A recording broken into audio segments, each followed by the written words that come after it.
After my summer break, of course, I didn't save any money in Dallas, but I had the one thing that I wanted, and that was the jam box. And then I had the experience and the knowledge and that I gained from my first job. And then when I got back home, the trendy thing is Jordache jeans were taken off. They had crossed over from from female to unisex. Yeah.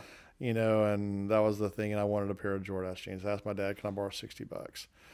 And he was like, what do you want $60 for? I had this exact same conversation with my aunt 3 months earlier. Yeah. Do y'all not talk? I want something.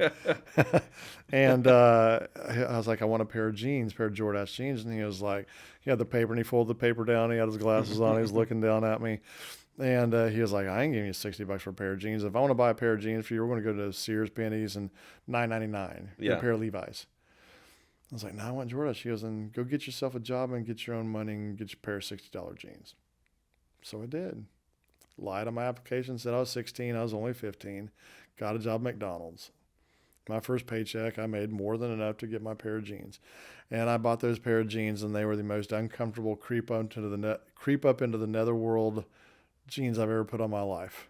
And I never wore them again after that. I took them back to the shop to see if I can trade them, and I got my money back for them. Maybe that's your single failure. No, because I didn't quit wearing jeans. I just wear Levi's. It's the only jean I tried wearing Lee's, and Lee's, they're just not comfortable. Yeah. After McDonald's, I got fired from McDonald's because I couldn't run the Big Mac bun station fast enough. That's a real thing, or it used to be anyway. Yeah. Because the middle piece gets toasted on both sides, and the top and the bottom get only toasted on one side. Whatever. Insider I walked 3 miles, mind you, I'm 15. Walked 3 miles, State Road 3 from McDonald's to Wendy's, and I walked in McDonald's uniform.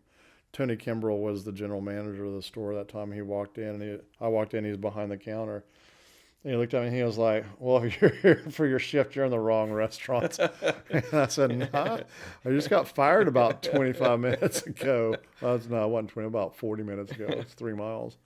So anyway, then he goes, "What'd you get fired for?" And I was like, "I was told I couldn't run the Big Mac bun station fast enough." And he just started laughing. He looked at me, and he goes, "That's a real thing?" And I said, "That's a real thing."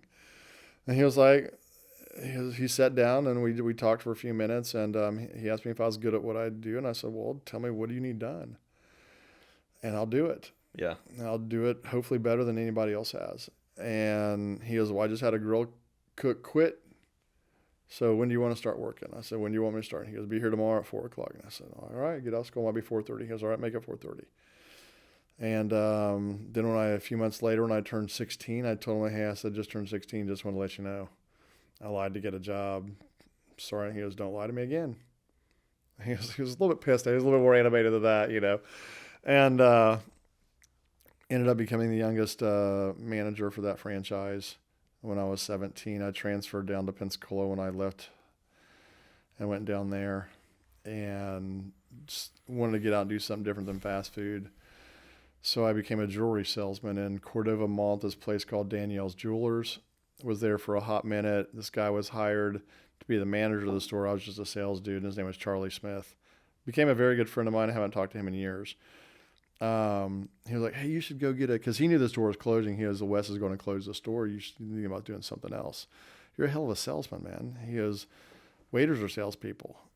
He goes, "Deanna and I we go to Red Lobster twice a week. We leave him $10. I'm like, "Well, that's Red Lobster was worth a damn, And when it was worth a damn, it was worth a damn. It was my favorite restaurant when I was a kid growing up. Where you want to go for your birthday? Red Lobster. I want to get that big red lobster in front of me. It was my first restaurant job. That was awesome. Yeah, that was my first fast casual sit down job. Yeah. And so I walked in. I got an application. I went home, filled it out, came back, and walked in. There was this girl behind the hostess counter. Her name was Elizabeth Wells. She was the manager, service manager. Handed her my thing, and it had really McDonald's, Wendy's, and Danielle's Jewelers on it. That was it. Yeah. And I said, "I've got an application. I'd love to apply for a server position." And she goes, "Have you ever waited tables for?" I said, "Not a day in my life." She goes, "You got 15 minutes. Impress me." We talked for 90 minutes. The very last thing that she said to me as we walked out, she goes, "Congratulations." She goes, I said, "Thanks for giving me the time. I appreciate it." And she goes, I just have one thing to say to you. She goes, if you can bullshit your customers the way you just bullshitted your way into a job, you're going to go far into the center of the street. I was like, I would love to find Elizabeth Welsh to this day. If that's still her name, if she's still alive, I have no idea. Cool manager. I loved working for her. And she gave me the first chance at Fast Casual. And then I just went to Applebee's, worked my way up into management there. Got a taste for fine dining, and then really never looked back. Went to culinary school to learn the business end of it, not to learn how to cook. Yeah. Less than 2% really from whatever culinary to jobs. But my drive is I hate disappointing people. Mm-hmm. And I hate disappointing people with food because I know what it's like to be disappointed by meal and service, and people hinge their happiness on it. Yeah. They just do. There was a Father's Day at our second Father's Day at Gumbo's, and there was this guy and Carlos. I was sitting at the bar, and Carlos goes up to this table and he goes, "Hey, how's everything so far? Father's Day, mind you.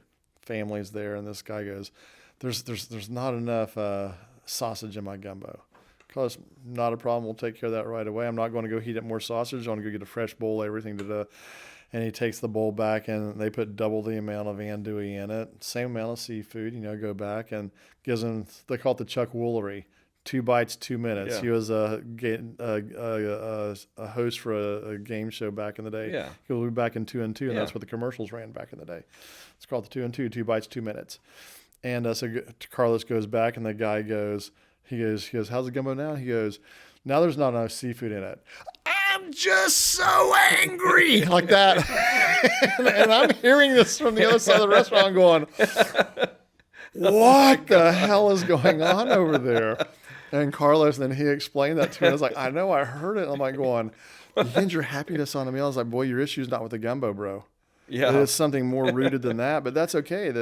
I don't mind being that whipping boy. Yeah. Bartenders you're the psychotherapist, you're the shrink, you're the doctor, you're the marriage counselor. You're everything behind the bar. And that's what we choose to do though. We're in the hospitality industry.